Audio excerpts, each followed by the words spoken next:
નમસ્કાર, જયદીપ ચૌહાણ, પ્રદેશ સંગઠન મંત્રી, આમ આદમી પાર્ટી ગુજરાત.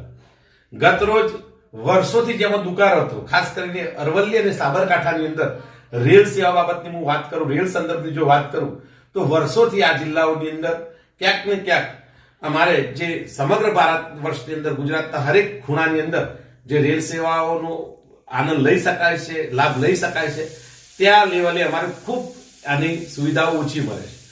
ગઈકાલે માનનીય સાંસદ સભ્યશ્રી દ્વારા જે વંદે ભારત ટ્રેન શરૂઆત થઈ છે, ખાસ કરીને અમદાવાદથી ઉદયપુરની, અને એનું સ્વાગત થયું, ઉષ્માભેર સ્વાગત થયું. અમે એમને અભિનંદન પાઠવીએ છીએ આમ આદમી પાર્ટીના પ્લેટફોર્મ પરથી.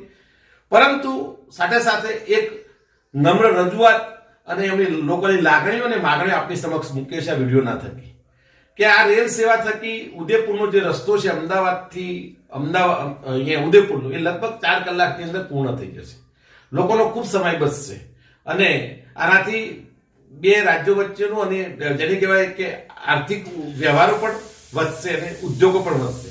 પરંતુ દુઃખની વાત એ છે, અમારી લાગણી એ છે કે આ જે ટ્રેન છે એનું સ્ટોપેજ હિંમતનગર છે, જાવર છે, ડુંગરપુર છે, પણ જો શક્ય હોય તો અરવલ્લીના ખાસ કરીને શામળાજી રોડનું જે રેલવે સ્ટેશન છે ત્યાંનું સ્ટોપેજ મળે 2-3 મિનિટનું, તો અરવલ્લીના જે પેસેન્જર તો ખરા જ, પણ સાથે સાથે પંચમહાલ અને મહીસાગર જિલ્લાના જે લોકો છે એનો પણ આ લોકો લાભ લઈ શકે.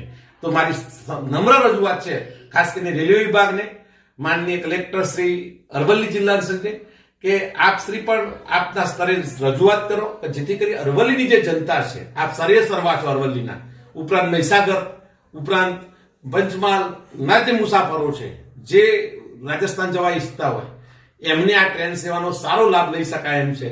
તો શામળાજી રોડનું આ સ્ટોપેજ મળે તો અરવલ્લીની જે મુસાફર જનતા, જે જનતા છે, સામાન્ય જનતા છે, એનો હર્ષનો કોઈ પાર ન રહે.